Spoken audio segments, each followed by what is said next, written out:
بصراحة أول مرة أعمل الطريقة دي، أعمل المكرونة كده نية، وكمان أعملها بالطريقة دي بطريقة حلوة أوي أوي. جبنة الموتزاريلا يا جماعة مخلية طعمها حلو خالص، من غير بقى مواعين كتير، ومن غير بقى ما تعملي تسلقي المكرونة وبشاميل وتعملي حاجات كتير. لا، أنا هعملها بطريقة مختلفة وطعم مختلف. بجد ما كنت أتوقع أبدا إن هي يحبوها عن المكرونة البشاميل.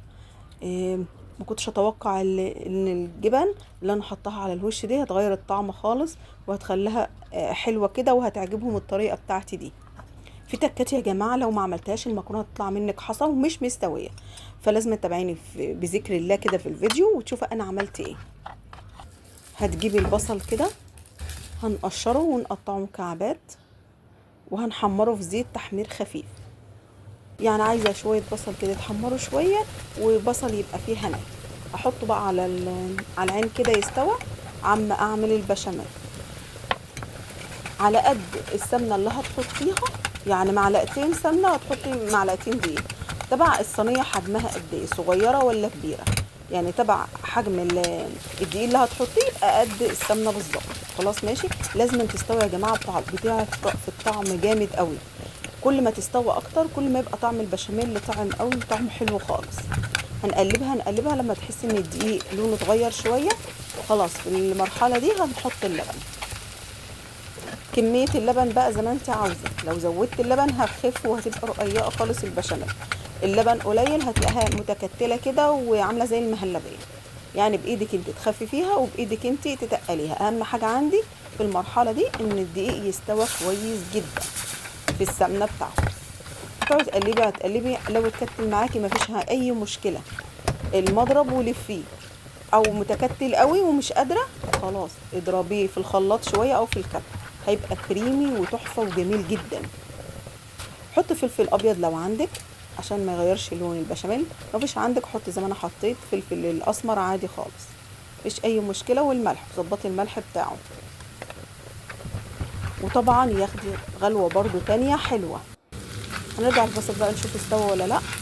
البصل حبه استوى حبه ما استووش، المهم ان هو يبقى بالمنظر ده، او خليها صفرة زي ما انت عاوزه، او تخليها مش مستويه لونها ابيض البصله زي ما انت عايزه. بس هي بتكون فيها حبه متحمرين بصراحه، بيدوا الطعم حلو قوي للحمه.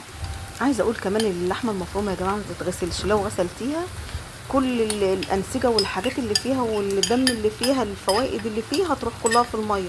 ده غير اصلا اللحمه اصلا هتيجي تصفيها هتلاقيها بقى نصها راح في الميه، فما ينفعش تتغسل.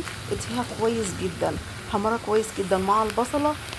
هتبقى كويسه وكمان لونها هيتغير بالمنظر ده. وكده استوت، كده استوت حبه اهو.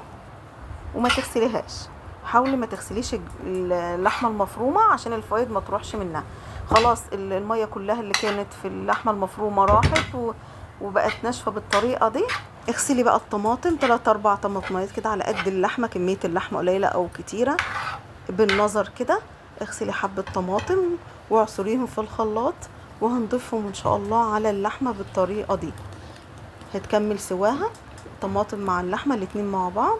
واحنا محتاجين اللحمه دي ما تكونش ناشفه يا جماعه، انا عايزه عليها الطماطم علشان هتفيدنا. تابعيني في الفيديو ليه انا عملت كده وليه بقول كده، هتعرفي في الاخر. تابعيني كده بذكر الله. هنقلبها كده، كل ما نحس ان هي عايزه طماطم حط لها طماطم. تمام. الطماطم دي هنستفاد منها كمان، هتسوي لنا المكرونه، لان المكرونه احنا هنحطها اصلا نيه مش مسلوقه. طبعا لازم هتتبلي اللحمه، بهارات اللحمه، فلفل، كمون. طبعا هحطه عشان في بصل اللي عنده القولون وكده هيريحه. الكمون هيريح بطنه خالص، ما تحطي كمون على البصل هتريح المعده خالص. هيغلى ويستوي بالمنظر ده هنقفل عليه. حطيتي بقى بهارات اللحمه، حطي فلفل وملح. حطي بتحبي الحاجه مشطشطه حطي شطه، مش اي مشكله، اللي انت عايزاه حطيه. تمام.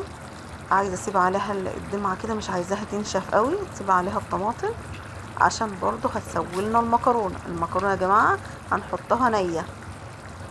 تابعيني بذكر الله، وحدوا الله.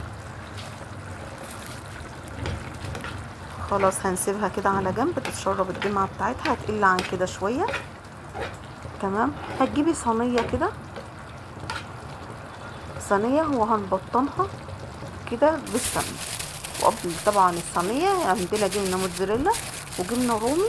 الجبن اللي عندك حطيها في الطبق. تمام. بتجهز الجبنه كده علشان لما نيجي نعمل الصينيه يبقى كل حاجه قدامنا ما ننساش حاجه. دي الجبنه الموتزاريلا كانت عندي في التلاجة، بس طبعا هسيبها لما تفك من التلج بتاعها عشان تمط. حطيتها على جنب كده عشان تفك براحتها. وبعد كده هجيب الصينيه اللي انا قلت عليها اللي مبطنه بالسمنه، وهنحط عليها البشاميل. البشاميل يا جماعه عايزاه كتير عشان برضه هيسوي المكرونه. تمام. هنحط كده، هفردها خالص في الصينيه. تمام. هنا في تفكات يا جماعه خلي بالكم منها عشان تطلع الصينيه مظبوطه وتطلع الصينيه مستويه معاكم. مش تحطوا المكرونه نيه ما تستواش، لا، تابعيني في ذكر الله عشان هقول لك تكات وحركات تخلي المكرونه عندك مستويه جدا. حطينا البشاميل كده، حطينا المكرونه النيه بالطريقه دي. طبعا البشاميل هيسويها، ما تقلقيش خالص. هقولك على تكاته تخلي لك مستويه اكنها حطها في ميه واستوت في الميه. حطينا كميه المكرونه كده مستويه في الصينيه، وحطينا حبه بشاميل عشان يسووها. وبعد كده احط اللحمه. اللحمه فيها صلصه برضو معقوله،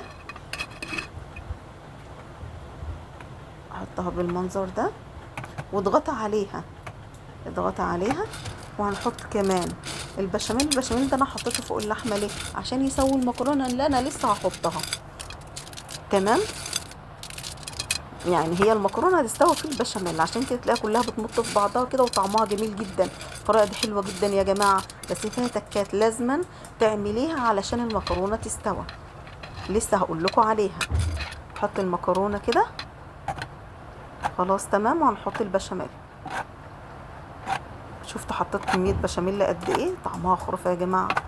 هتجربيها ما عدتش هتستخدمي تعملي المكرونه بشاميل الا بالطريقه دي. حطيت البشاميل كده، حطيت طبعا كتير علشان يستوى فيه. بعد كده يا جماعه غطوها وحطها في الفرن. تغطيه الفرن دي اللي هتسوي لك المكرونه، ده السر. السر ان انت تغطي المكرونه عشان صهد اللي بيطلع والبخار اللي بيطلع هو اللي هيسوي لنا المكرونه. والبشاميل الكتير اللي حطيته والصلصه اللي حطيتها كتير كل ده هيسوي لي المكرونه. شوفي المكرونه ارتفعت عن السويه بعد كده كل ده في الفرن. بعد كده اكشفيها علشان نحط الجبن زي ما حضراتكم شايفين كده ووشها يتحمر.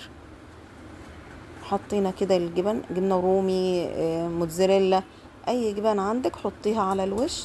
وهتاخد تسويه بسيطه جدا على الشوايه كده. الجبن بس تسيح وتدي لون هنطلعها على طول باذن الله. تمام. هنحطها في الفرن كده تطلع لنا بالمنظر الجميل ده. تمام. شوفي بقى الجبن المساحت بجد طعمها حلو قوي ورهيب. جربوها تعجبكم جدا، وكلها تبقى مستويه في بعضها. بس اهم حاجه تغطيها علشان الصهد بتاعها يسوي المكرونه. شوفي ما شاء الله الجبن طعمها حلو قوي، المكرونه طعمها حلو قوي. طبعا دي سخنه، اول ما تسيبيها تبرد هتمسك بعضها وتبقى الخلطه قطعه كامله. ما تتف... مش هتتهرد معاكي ولا اي حاجه، بس عشان هي سخنه نار. شوفي الدخان بيطلع منها لسه، فعلشان كده ممكن هتتهرد معاكي. اصبروا عليها لما تبرد هتلاقي القطعه بقطعتها. شوفي جميله ازاي، شوفي الجبن بتمط ازاي. بجد جربيها طعمها رهيب، طعمها حلو قوي قوي. ما تستعجليش عليها ووطي النار عليها عشان تستوي. تمام. هتبقى معاكي حلوه جدا. وطي عليها وسويها على نار هاديه، وبعد كده افتحي الشوايه وحمري الوش. حلوه وطعمها جميل. زي ما انتوا عارفين في القناه كده صح وكده غلط. ما تحطيش مكرونه كتير علشان لسه هترتفع وهتستوى. يعني حطي كميه المكرونه قليله. تمام. عشان بعد كده هتملي الحله او الصينيه بعد ما تستوي في الفرن باذن الله زي ما انا عامله بالظبط. اعملوها. ما تحطوش كميه مكرونه كبيره. اول ما تاخد الدمعه او ما تاخد البشاميل هتتلاقيها بسم الله ما شاء الله ارتفعت قوي. زي ما احنا عارفين كده صح وكده غلط في القناه. وشكرا لكم.